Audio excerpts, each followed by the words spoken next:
Hello अस्सलाम वालेकुम दोस्तों। तो चलिए आज हम लोग द लूसी पोएम को समझते हैं। इसमें राइटर क्या कहना चाहता है। विलियम वर्ड्सवर्थ की लिखी हुई है। यहाँ पे जो है विलियम वर्ड्सवर्थ का जो है डेट ऑफ बर्थ दिया हुआ है, जैसे कि आप लोग देख रहे हैं 1770 में वो पैदा हुए थे और 1850 में उनकी मौत हुई थी। तो चलिए इसके बारे में कुछ इंट्रोडक्शन दे देते हैं। ये जो है द लूसी पोएम बहुत लंबी पोएम है, 5 पोएम का सीरीज़ है और बहुत सारे अलग अलग टाइम पे इसका पब्लिकेशन भी हुआ है। पहले मतलब हम लोग देखते हैं कि कौन सा जो है कब ये पब्लिश्ड हुआ। तो सबसे पहले हम लोग देखते हैं कि ये पहला पोएम आप लोग जैसे कि देख पा रहे हैं। ये रुके मिनट,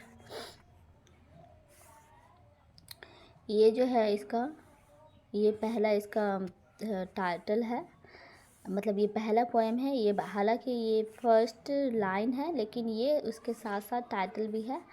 तो strange fits of passion have I known, ये कब पब्लिश्ड हुआ था 1800 में। और दूसरा पोएम जो है हम लोगों का दूसरा पोएम देखिए, ये देखिए हमारा दूसरा पोएम यहाँ पे लिखा हुआ भी है और ये इसका फर्स्ट लाइन है और फर्स्ट लाइन के साथ साथ ये इसका टाइटल भी है, जिस she dwelt among the untrodden wells. ये जो है आपका पब्लिश 1801 में हुआ था। उसी तरह जो है हमारा तीसरा poem I travel among unknown man, ये जो है 1801 में हुआ। इसी तरह सभी का मतलब अलग अलग डेट में पब्लिकेशन हुआ है। तो चलिए इसका मतलब कुछ मैं इंट्रोडक्शन दे देती हूँ। जैसे कि ये फर्स्ट हम लोग का स्टैंजा है, फर्स्ट सीरीज जो है strange fits of passion, strange fits of passion have I known, ये इसका फर्स्ट लाइन है और फर्स्ट लाइन के साथ साथ ये इसका टाइटल भी है। अच्छा, तो ये बैलेट फॉर्म में है और 7 स्टैंजा है इसमें टोटल। जैसे कि आप लोग देख पा रहे हैं कि 7 स्टैंजा होगा 4-4 लाइन का। इसमें टोटल 28 लाइन है और इसका राइम स्कीम जो है ए बी है। यहाँ पे देख पा रहे होंगे जैसे यहाँ पे नोन, फिर टिल, फिर अलोन, फिर बेफिल, टिल बेफिल। तो इसका राइम स्कीम क्या हो गया, ए बी। अच्छा ठीक है, चलिए अब इसको शुरू करते हैं। तो इसको क्या कहना चाहता है। अच्छा, इसका टाइटल को सबसे पहले समझ लेते हैं। इसमें क्या बोलता है, strange fits of passion have I known. Strange मतलब अजीब, फीट्स ऑफ पेशन, फीट्स मतलब फीट्स ऑफ पेशन, फीट्स मतलब ख्यालात, और पेशन, पेशन मतलब कि प्यार के जुनून का, मतलब एक प्यार का जज्बात का जो है ख्याल, अजीब ख्याल हैव आई नो मैंने जाना। इस टाइटल का मीनिंग है ये और फर्स्ट लाइन का भी। तो नेक्स्ट लाइन में क्या बोलता है राइटर, इसका सेकंड लाइन देखिए क्या बोलता है, and I will dare to tell, और मैं बताने से डरूंगा, but in the lover's ear alone, लेकिन लवर्स के कान में अकेले, वाट वॉन्ट्स टू मी बेफिल, कि मेरे ऊपर मेरे साथ क्या अजीब। बेफिल यहाँ पे जो है बेफिल वर्ड का मीनिंग है अजीब ख्याल। व्हाट वॉन्ट्स टू मी, कि मेरे ऊपर क्या अजीब ख्याल जो है घटा या फिर बीता, मेरे साथ क्या अजीब हुआ। I will dare to tell, मैं बताने से डरूंगा लेकिन मैं लवर्स के कान में ज़रूर बोलूँगा। ओके, नेक्स्ट स्टैंजा में क्या बोलता है, when she I looked every day fresh as a rose in June. When she I loved look, जब मैं उसे प्यार करता था, उसे देख हर रोज़ाना देखता था, फ्रेश ताज़ा, किसके जैसा, एज अ रोज़ इन जून, जिस तरह जून के गुलाब होते हैं फ्रेश, उसी तरह से ताज़ा मैं उसे देखना पसंद करता था या फिर मैं देखता था जब मैं उसे प्यार करता था। आई टू हर, मैं उसके कॉटेज बेंट माई वे, बेंट मतलब झुकाना, मतलब कॉटेज के ओर, माई वे मेरे रास्ते, आई टू हर मैं उसके रास्ते, अपना जो कॉटेज के रास्ते अपना जो रास्ता है वो क्या कर लिया, मोड़ लिया। बेनिथ एंड इवनिंग, बेनिथ मतलब नीचे, एंड इवनिंग मून, एक शाम का चांद के नीचे। मतलब कि आसमान में चांद भी है, और ये लवर जो है, मतलब राइटर जो है वो क्या कर रहा है, वो जा रहा है, लेकिन वो अपना रास्ता जो है अपने लवर के ओर। यहाँ पे लवर कौन है, लवर यहाँ पे लूसी, कहीं बहुत सारे जगह में लूसी का नाम रहेगा और बहुत सारी जगह में नहीं रहेगा। तो इसमें यही कह रहा है कि मैं अपना रास्ता जो है, ऊपर आसमान में चांद है, रात का इवनिंग का टाइम है, इवनिंग मून, इवनिंग का टाइम है।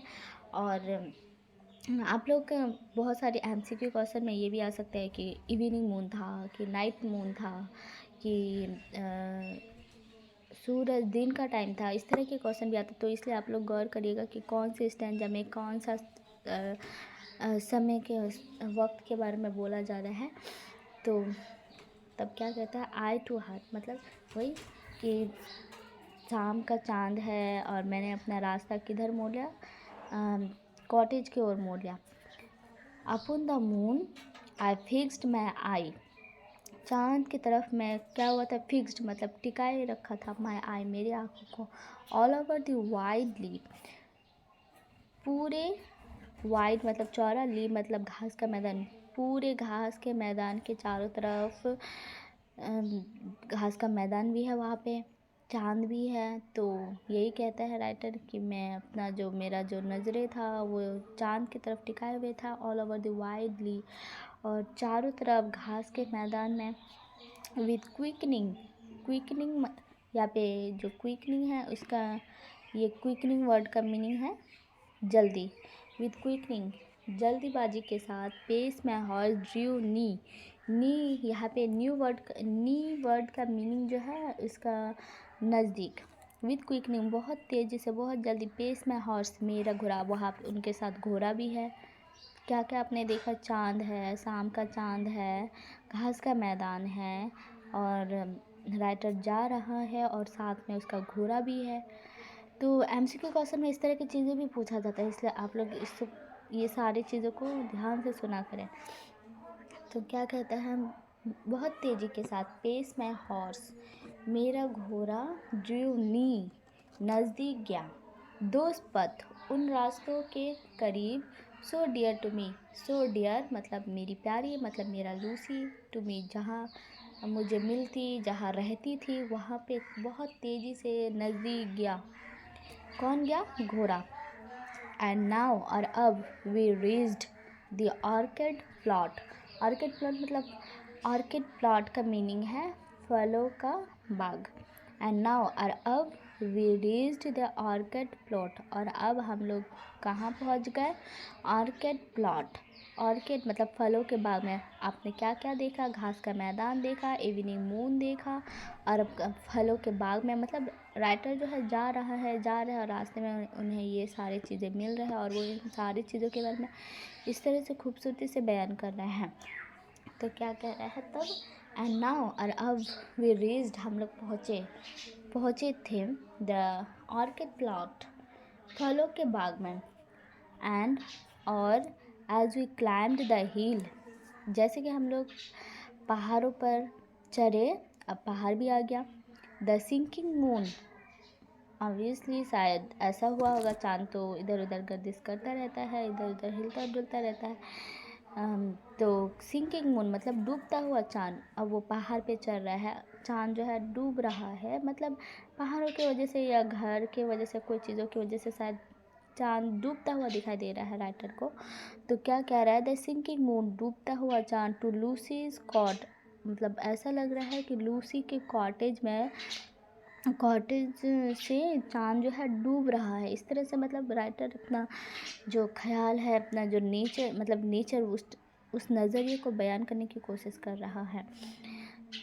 देन क्या कहता है, केम नियर, करीब आया, एंड नियर स्टिल, आता गया।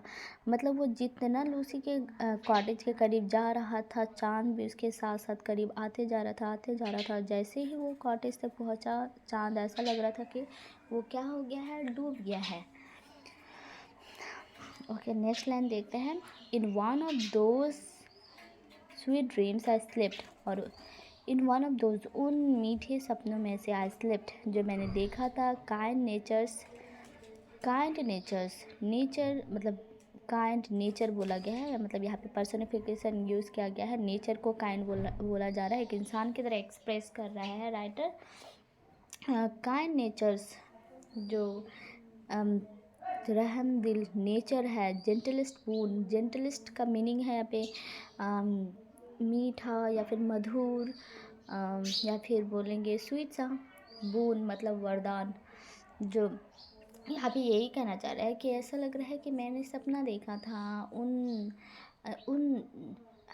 इन वन ऑफ दो स्वीट्स ड्रीम, जो उन मीठे सपनों में से आई स्लिप, जो मैंने देखा था नेचर को, खूबसूरत नेचर को, जहाँ पे जेंटलेस्ट बून था, मतलब सब कुछ ऐसा लग रहा था जैसे कि वरदान मिला हुआ है, एक बहुत ही खूबसूरत सा वरदान। And all the while my eyes I kept, और इन सारी चीज़ों पर मेरा आँखें जो था, आई केप्ट, मैंने टिकाए रखा था। मैं देख रहा था हर चीज़ को गौर से, या फिर हर चीज़ पे ही मेरा नज़र था। ऑन द डिसेंडिंग मून, ढलते हुए चांद पर, माई हॉर्स मूव्ड ऑन, मेरा जो घोड़ा है वो आगे बढ़ रहा था। Hoof after hoof, hoof after hoof का मीनिंग है कदम दर कदम, मतलब कदम, एक कदम आगे ऐसे करके मेरा घोड़ा जो है आगे बढ़ ही जा रहा था।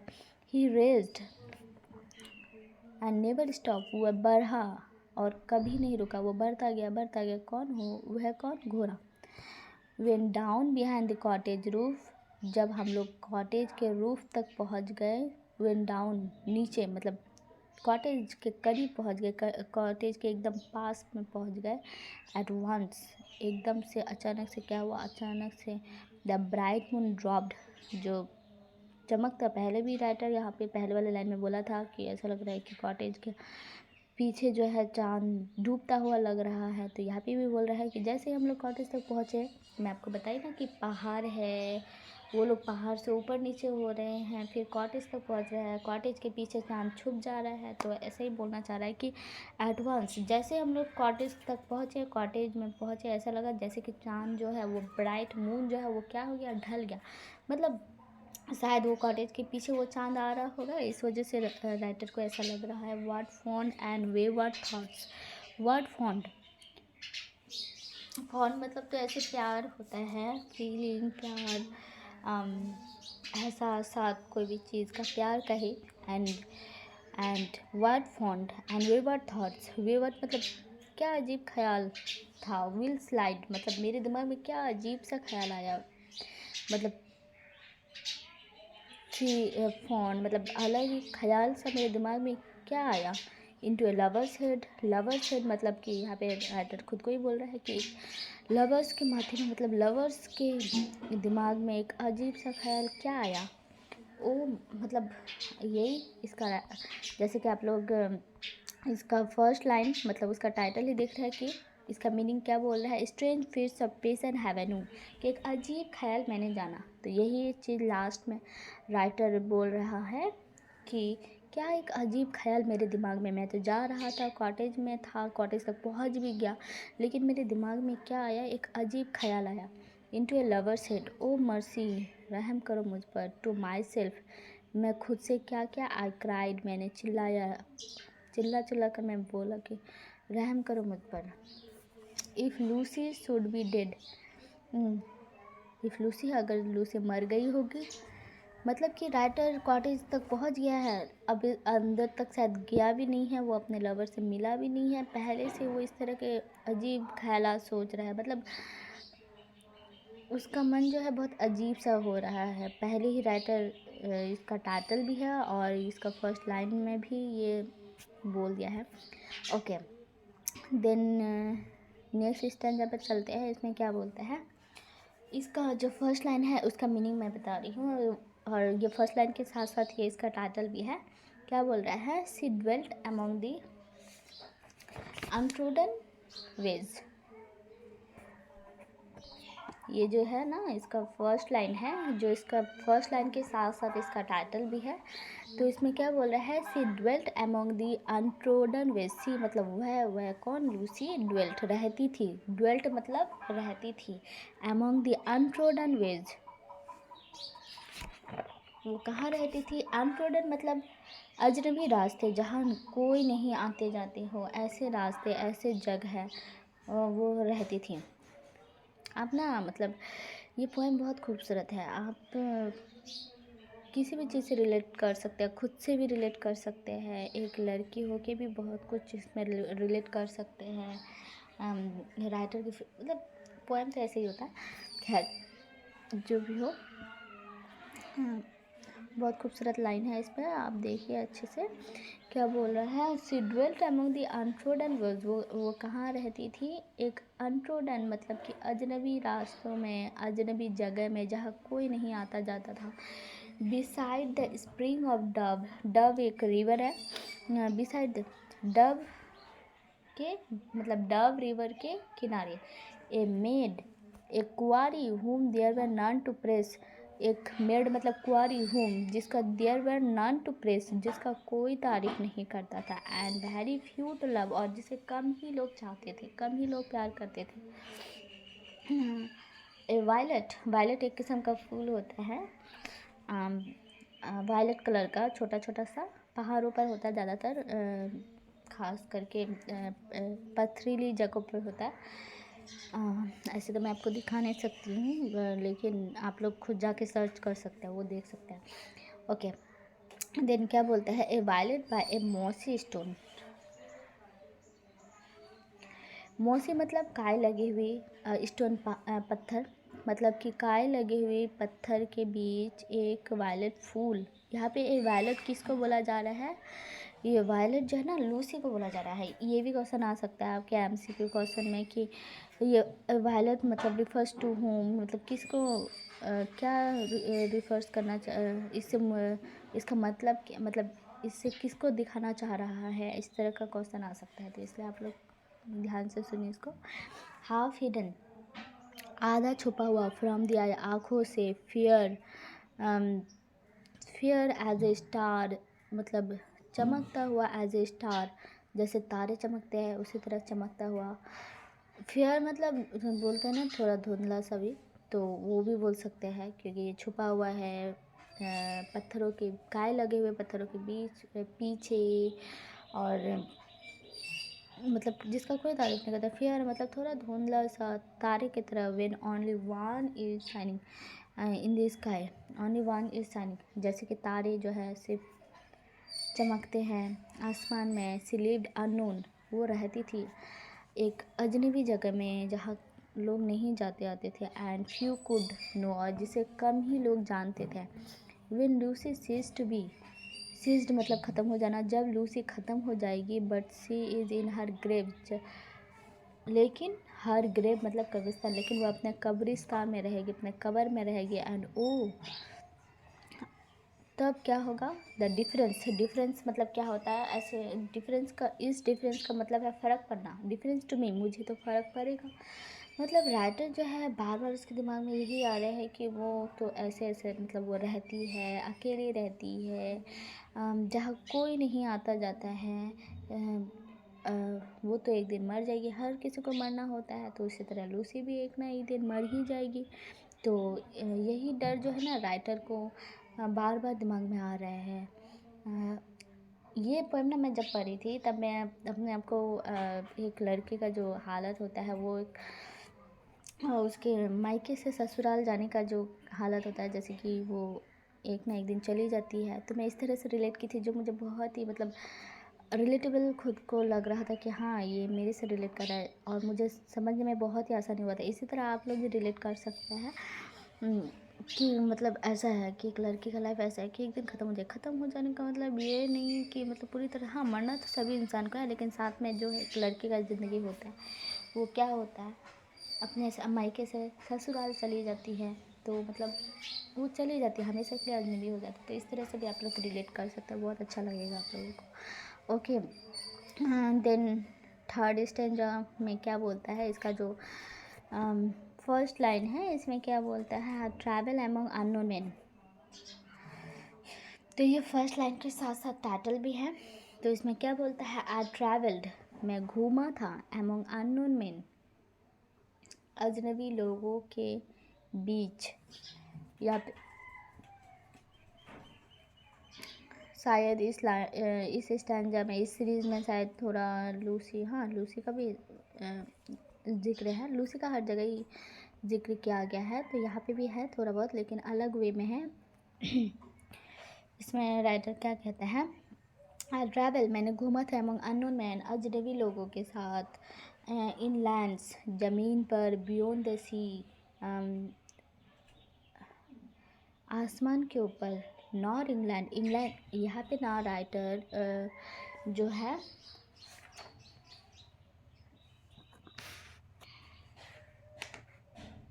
यहाँ पे राइटर जो है ना, यहाँ पे अपना मदरलैंड के बारे में बोला है, और मतलब और उसका मदरलैंड क्या कौन है, इंग्लैंड है। वही के बारे में बयान किया है कि मतलब कैसा लगता है, नहीं लगता वैसा। तो ठीक है, क्या उसका आगे पढ़ते हैं क्या बोलता है।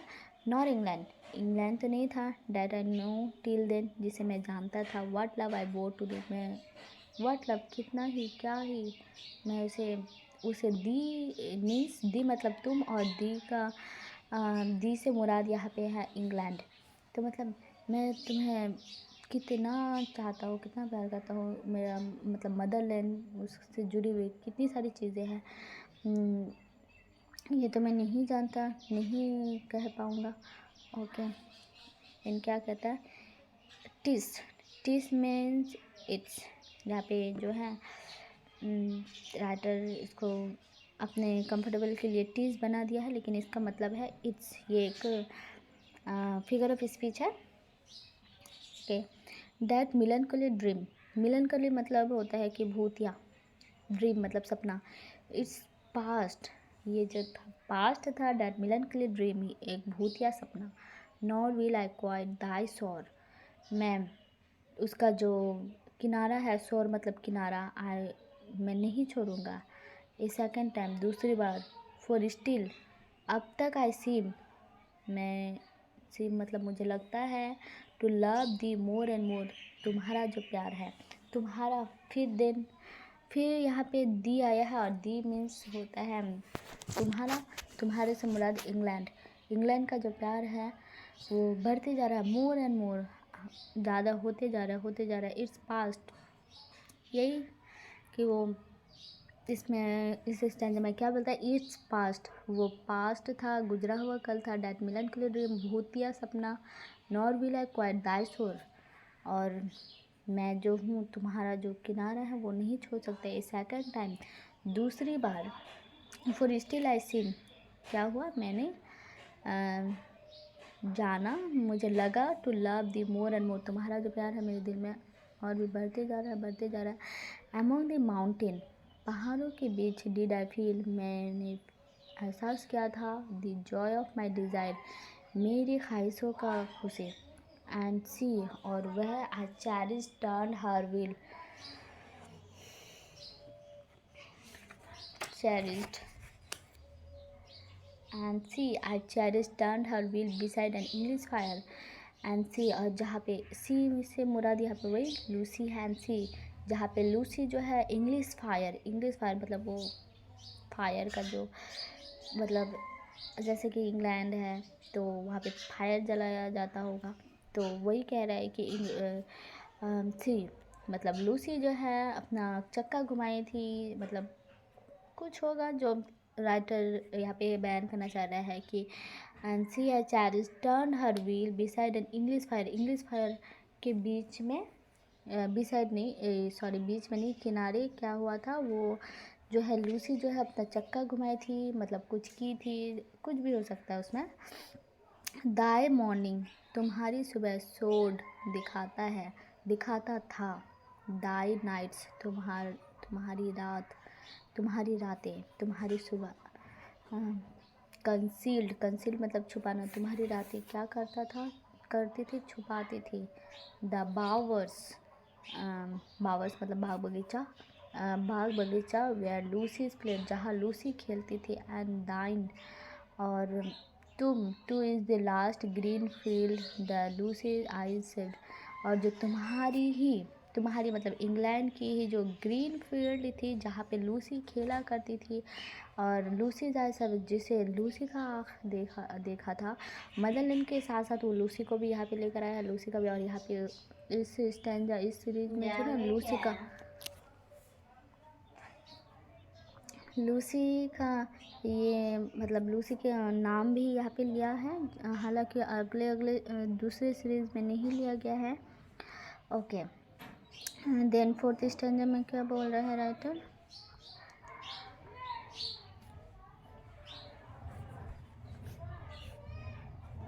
इसका जो फर्स्ट लाइन है यही इसका टाइटल है, तो इसको सबसे पहले समझते हैं। 3 years she grew in sun and shower. 3 years मतलब 3 सालों तक शी ग्रू वो बड़ी हुई इंसान, सूरज में मतलब धूप में, एंड सावर बारिशों में। 3 साल वो क्या हुई, बड़ी हुई धूप में और बारिश में। द नेचर सेड, तब नेचर ने कहा, ए लवलियर फ्लावर, एक प्यारी सी फूल ऑन अर्थ, जमीन पर वॉज नेवर शोन, जिसे कभी देखा नहीं गया। शोन मीन्स बोना, तो जो जिसे जमीन पर कभी बोया नहीं गया। क्या बोल रहा है? 3 years she grew in sun and shower. The nature said, a lovelier flower on earth was never sown. Okay, then next line. This child, ये बच्ची, I to myself will take, जिसे मैं खुद रखूँगी। She shall be mine, वह मेरी होगी। And I will make a lady of my own, जिसे मैं अपना लेडी बनाऊँगी, अपना लड़की बनाऊँगी, मतलब जैसी हूँ मैं इसे ऐसा ही बनाऊँगी। देन क्या बोलता है? माई सेल्फ, देखिए यहाँ पे भी आप खुद से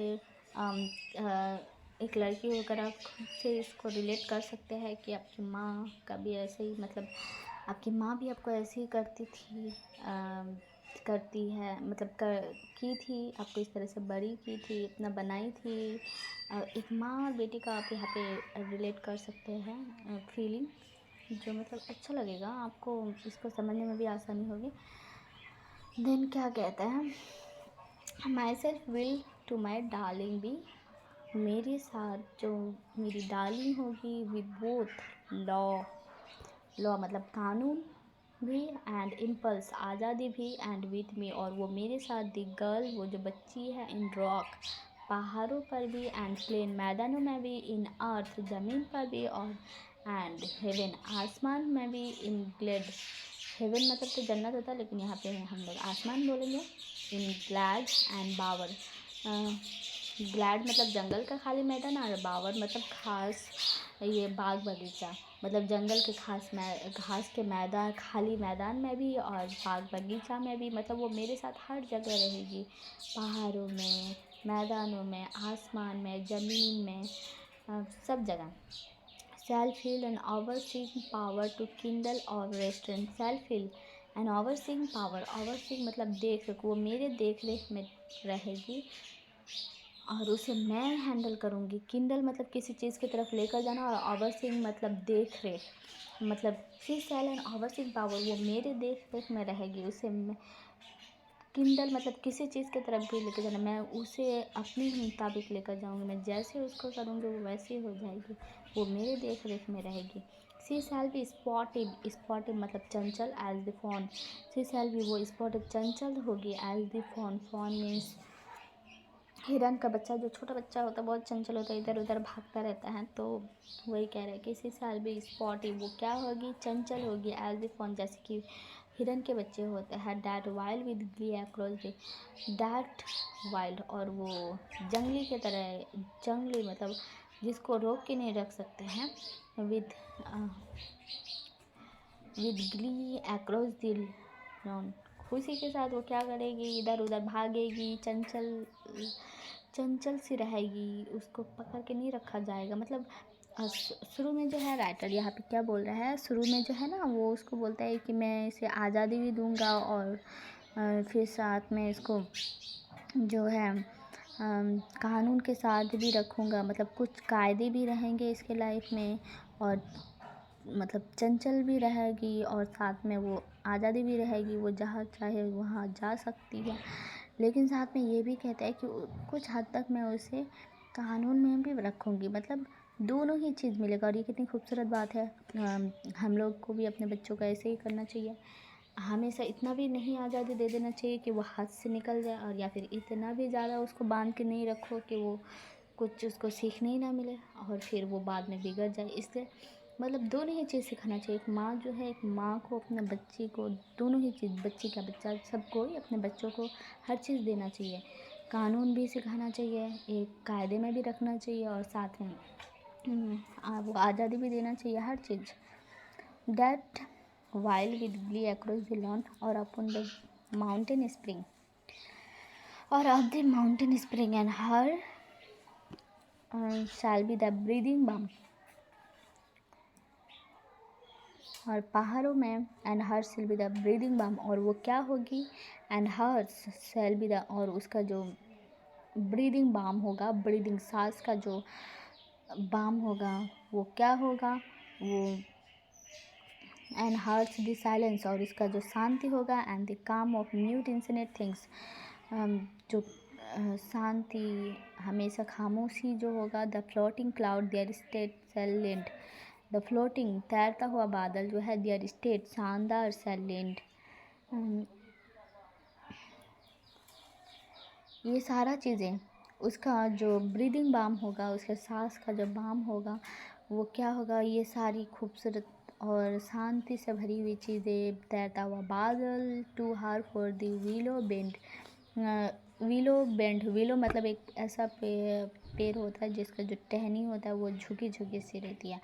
टू हर उसके लिए जो है, जो विलो है अपना टहनियाँ झुका देगी, नॉ सैल सी फेल टू से, और उससे वो देखने में नाकाम नहीं होगी, even in the motion of the storm, यहाँ तक कि तूफान के हरकत में भी, grace that shall mould the maiden's form, grace that shall mould the maiden's मतलब कुआरी, और वो इस तरह से क्या होगी, वो बड़ी हो जाएगी, एक कुआरी के फॉर्म में आ जाएगी, एक आहिस्ते आहिस्ते वो बढ़ती जाएगी बाय साइलेंट सिंपैथी, चुपचाप बढ़ती जाएगी, इधर उधर भागती हुई, अपनी लाइफ को जीती हुई, करते पहाड़ों पर, मैदानों में, हर जगह चलते फिरते वो क्या हो जाएगी, कुआरी, मतलब वो बढ़ती जाएगी।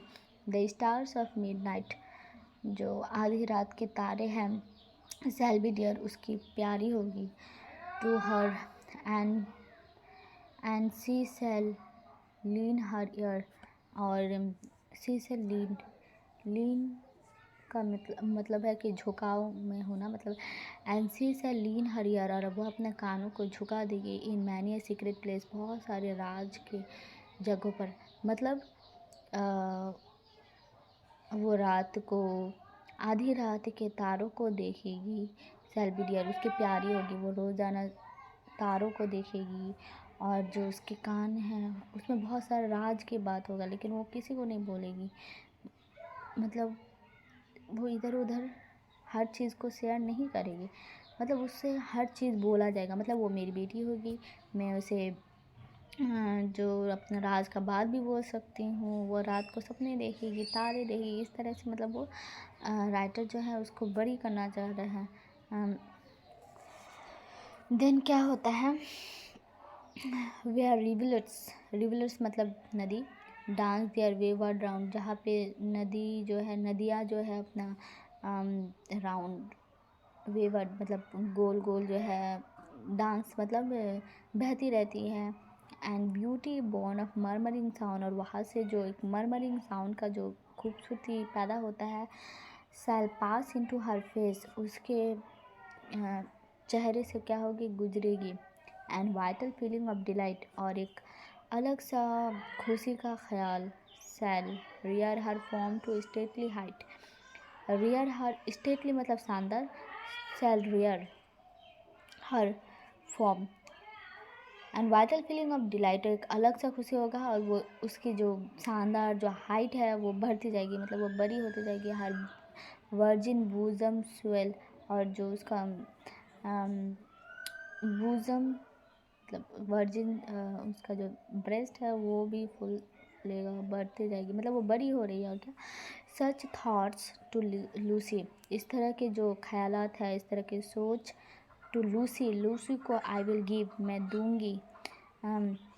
वाइल सी, जहाँ पे सी वह एंड आई में टुगेदर एक साथ रहेंगे। Here in this happy dell, इस हियर इस खुशी से भरे हुए घाटी में हम दोनों रहेंगे। उसको मैं इस तरह के ख्यालात दूंगी, आज़ादी दूंगी, कानून के साथ भी रखूंगी, तारों के साथ वो बात करेगी, उसके खानों में बहुत सारे राज के बाद भी रहेंगे, और एक अलग ही खुशी उसे इस नेचर के साथ, पहाड़ों के साथ, मैदानों के साथ रहेगा, मिलेगा। और यहाँ की नदियों के साथ वो नदियों की खूबसूरती में वो बड़ी होगी।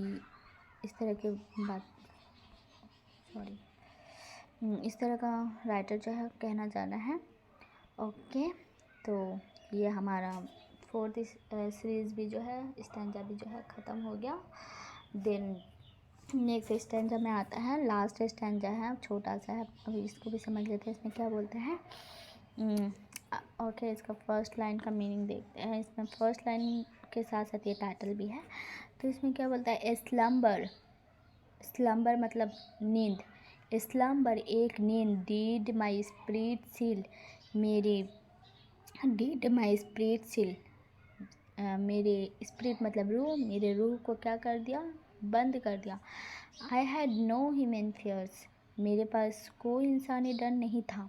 She seemed a thing that could not feel, वो मुझे एक ऐसा चीज़, शी सीम्ड अ थिंग, वो मुझे एक ऐसा चीज़ लगती थी, that could not feel the touch of earthly years, earthly years मतलब वो मुझे एक ऐसा चीज़ लगती थी, मतलब ऐसा चीज़ मतलब एक ऐसा ऐसे लगती थी जिस पर वक्त का कोई असर ही नहीं था।